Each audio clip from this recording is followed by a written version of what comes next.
दोस्तों, अगर आप लोग किसी भी कॉम्पिटिटिव एग्जाम की तैयारी कर रहे हैं और उस एग्जाम को जल्दी से जल्दी क्लियर करना चाहते हैं और साथ में आप चाहते हैं कि आपके कम से कम एफर्ट लगे, आपकी मेहनत इधर-उधर वेस्ट ना हो, आपका जो हार्ड वर्क है, वो आपके स्मार्ट वर्क में कन्वर्ट हो जाए, तो ये चैनल आपके लिए है। इस चैनल से आप पूरा इंग्लिश को कवर कर सकते हैं। अभी हम आपके लिए इडियम एंड फ्रेजेस कवर कर रहे हैं। ये इडियम एंड फ्रेजेस सीरीज का 13 पार्ट है और इससे पहले के सभी पार्ट के लिंक आपको डिस्क्रिप्शन बॉक्स में मिल जाएँगे। दोस्तों, हमारा पूरा कंटेंट है वो सभी रेफरेंस बुक्स और प्रीवियस ईयर क्वेश्चंस पर बेस्ड होता है। तो आप बिल्कुल निश्चिंत रहिए, एक बार आप इस सीरीज से इडियम एंड फ्रेजेस को कवर करते हैं, तो आपका कोई भी एग्जाम हो, दोस्तों इंडिया में होने वाले किसी भी एग्जाम में आप बिल्कुल निश्चिंत होकर जाइए, आपका एक भी इडियम या फ्रेज बाहर से नहीं आने वाला है। तो चलिए दोस्तों स्टार्ट करते हैं। आज का दोस्तों हमारा पहला इडियम है ब्रेक द आइस। ओके दोस्तों, ब्रेक द आइस का मतलब होता है बातचीत की शुरुआत करना, किसी से दोस्ती यारी की शुरुआत करना, स्पेशली उस सिचुएशन में जहाँ पे हमारे जो जितने भी लोग हैं वो पहली बार मिल रहे हो। ओके, जैसे कि आपने देखा होगा, आप कहीं शादी पे जाते हैं, वहाँ पे आप किसी को नहीं जानते, या आप सभी लोगों को अपने कॉलेज का जो पहला दिन है वो ज़रूर याद होगा। वहाँ पे जितने भी क्लासमेट्स होते हैं, कोई किसी को नहीं जानता, तो कोई भी एक ग्रुप में से कोई बंदा एक पहले बात शुरू करता है किसी एक टॉपिक पे और फिर उस टॉपिक पे बात शुरू हो जाती है। दोस्तों, ये भी कुछ लोगों के अंदर टैलेंट होता है कि वो ऐसे कर पाते हैं। अब दोस्तों, आप इस इमेज को देखिए, आप अपने माइंड में एज्यूम कीजिए कि ये एक शाई पर्सन है, और जो ये दूसरा पर्सन, ये जो दूसरी लड़की है, ये थोड़ी टॉकेटिव टाइप की है, मतलब बातूनी टाइप की है। तो इसके मुंह से साउंड एनर्जी निकली और उसने इस बर्फ को तोड़ दिया। ओके, तो मतलब क्या हुआ, साउंड एनर्जी ने बर्फ को तोड़ दिया है आपकी। और अब आप ध्यान रखना कि जब भी आप ब्रेक द आइस कहीं पे आपको मिलेगा, तो आप ध्यान रखना साउंड एनर्जी मतलब बातचीत से मेल जोल की शुरुआत करना। ऐसे ही दोस्तों, आप डिफरेंट डिफरेंट इमेजेस से अपने माइंड में इस टाइप के इडियम के मीनिंग याद रख सकते हैं। Breathe down to one's neck. Okay, breathe down to one's neck का मतलब क्या होता है दोस्तों, पहले हम इसका लिटरल मीनिंग समझ लेते हैं। ओके, देखिए, अगर ये पर्सन है, ये बिल्कुल इसका मुंह यहाँ पर आ जाए। ओके, ऐसे इसका मुंह यहाँ है, तो जो ये सांस ले रहा होगा वो इस लेडी की बिल्कुल गर्दन पे उसको फील कर सकती है। ओके, और ऐसा कब होता है, ऐसा कोई पर्सन कब करेगा, जब वो उसकी बिल्कुल निगरानी कर रहा होगा, किसी पर नजदीकी निगरानी रखना, जिससे कि वह दबाव महसूस करे। दोस्तों, अब आप देखना कि जभी भी आपका कभी कोई एग्जाम चल रहा हो, या क्लास में कोई टीचर ने सरप्राइज टेस्ट ले लिया है, या वो आके आपके पीछे खड़ा हो जाता है, तो उस टाइम आप चाह के भी कुछ लिख नहीं पाते, चाहे आपको कुछ आ भी रहा हो। ये हम सबके साथ होता है। तो इसको बोलते हैं breath down to one's neck. का मतलब होता है किसी पर बिल्कुल क्लोज मॉनिटरिंग रखना। ओके, किसी को सुपरवाइज करना, supervise someone often making them feel pressured and anxious और अनकंफर्टेबल। ओके दोस्तों, जो मैं यहाँ पे वर्ड का यूज करता हूँ, जैसे सरप्राइज समवन, ये एक हो गया। इसके बाद भी मैं कुछ ना कुछ लिखता हूँ, to making them feel pressured, anxious और अनकंफर्टेबल। ये मैं इसलिए लिखता हूँ ताकि एग्जाम में कुछ भी पूछा जाए, आप उसके लिए प्रिपेयर्ड हो। ओके, तो जो मैंने यहाँ पे दिया है, आप उसका स्क्रीनशॉट ले लीजिए। अगर आप चाहते हैं तो मैं आपको पीडीएफ भी प्रोवाइड कर दूंगा इसकी। बट आप तैयारी अच्छे से कीजिए, जो जो चीज़ें लिखी गई हैं उनको बिल्कुल अच्छे से याद कीजिए। Bottom line. दोस्तों, बॉटम लाइन का हमारा मतलब होता है, कोई भी हमारा डिस्कशन हो रहा है या कोई हमारा डॉक्यूमेंट है, उसमें जो मेन बात निकली है। ओके, जैसे कोई एक कॉन्फ्रेंस चल रही है, कोई एक मीटिंग हो रही है, आप चार दोस्तों ने, आप पांच दोस्त हैं, आप इधर खड़े हुए अपना, आपने किसी मुद्दे पे बात करनी स्टार्ट की कि चलो ऐसे ही कि एग्जाम की तैयारी कैसे करनी है। तो आपने उसमें कुछ कुछ बातें की होंगी, तो आपकी सबसे जो इंपॉर्टेंट लाइन थी कि सबसे पहले हमें क्या करना है कि बुक्स इकट्ठी करनी है। ओके, या फिर किसी का होगा कि चलो हमें इस पर्टिकुलर यूट्यूब चैनल से कंटेंट इकट्ठा करना है, या किसी ने बोला होगा कि हमें अपनी डिस्ट्रैक्शन को दूर करना है। ओके, तो जो सबसे इंपॉर्टेंट बात है उसको बोलते हैं हम बॉटम लाइन।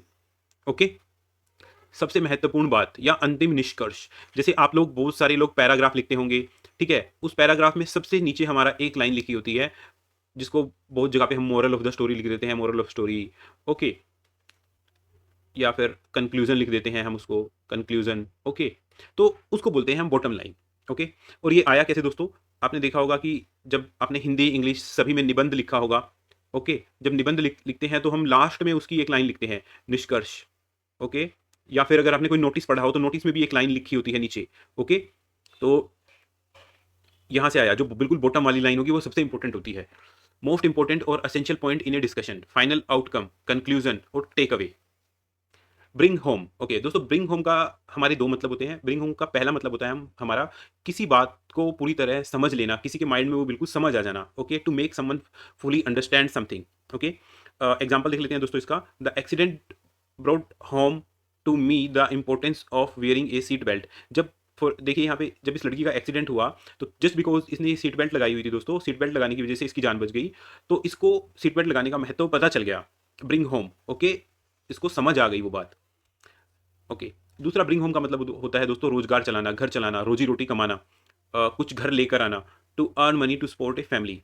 ओके, एग्जाम्पल देख लेते हैं इसका। She works 2 jobs to bring home enough money for his family. वो जो लेडी है, देखिए ये लेडी है, ये 2-2 जॉब्स करती है ताकि अपने घर इनफ पैसा लेके आ सके, जिससे इसकी फैमिली का गुजारा हो सके। Born with a silver spoon in the mouth. Okay, दोस्तों ये आपको पढ़ के ही पता चल रहा होगा। सिल्वर स्पून, चांदी का चम्मच। चांदी का चम्मच अब देखो किसी गरीब के घर तो आपको मिलेगा नहीं, एवरेज मिडिल क्लास जो होती है उनके घर भी नहीं होगा। जो कोई रिच पर्सन है उन्हीं के घर पैदा आपको सिल्वर स्पून मिलेगा।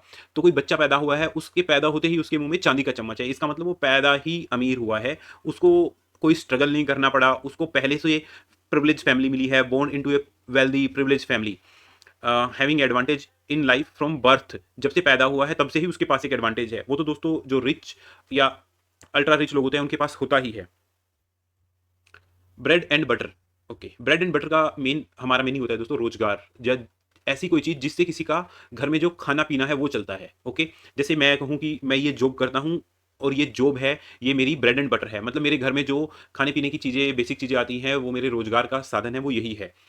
ओके, अब देखिए दोस्तों, वेस्टर्न कंट्रीज में क्या है कि आपने देखा होगा मूवीज वगैरह में भी कि लोग ज़्यादातर ब्रेड और बटर ही खाते रहते हैं। जैसे हमारे यहाँ पे रोटी आप लगा लो, रोटी खाते हैं। ओके, तो ये से उनकी रोटी है ये, तो भाई ऐसे बोलते हैं ना कि ये तो मेरी रोजी रोटी है, रोजी रोटी होना, वो होता है bread and butter. Bring someone to book. Okay, किसी को पुस्तक में ले आना। अब किसी को पुस्तक में कहाँ लेके आएंगे हम, तो इसका मतलब होता है किसी को उसके गलत काम की सजा देना। ओके, किसकी बुक में ले आना? पुलिस वालों की बुक में ले आना। ओके, या कानून की बुक में ले आना।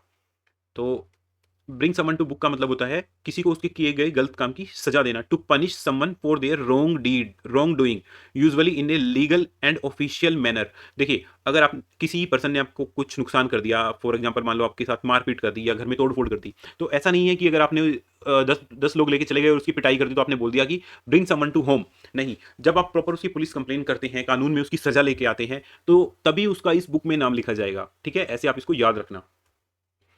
Bring the house down. Okay, इसका मतलब होता है कि आपने कुछ ऐसी परफॉर्मेंस दी है।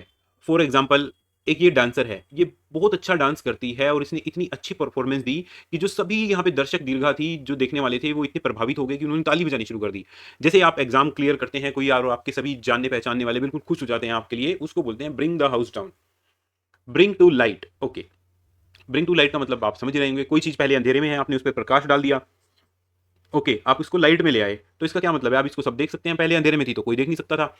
किसी छुपी हुई बात को उजागर करना। ओके, कोई सीक्रेट है, कोई हिडन फैक्ट है, कोई अननोन थिंग है, उसको आप रिवील कर दो, तो उसको बोलते हैं ब्रिंग टू लाइट।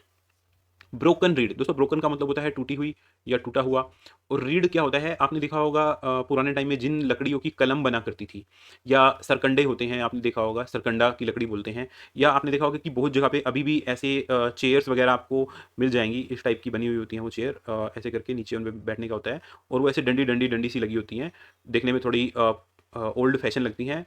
तो उसको बोलते हैं हम, उस लकड़ी को बोलते हैं हम रीड। ओके, ब्रोकन रीड मतलब टूटी हुई लकड़ी है आपकी, अब वो भरोसेमंद नहीं है, ऐसा व्यक्ति या वस्तु जिस पर भरोसा नहीं किया जा सकता, अनरिलायबल पर्सन। अब देखो ना, जैसे ये बूढ़ा आदमी है, ये इस डंडी को पकड़ के चल रहा है, अब मान लो कि इसकी डंडी यहाँ से टूटी हुई हो, तो ये इसके लिए क्या रिलायबल रहेगी, जिस पे ये पूरा भरोसा कर रहा है कि मैं इस डंडी के भरोसे चल के यहाँ से यहाँ चला जाऊंगा।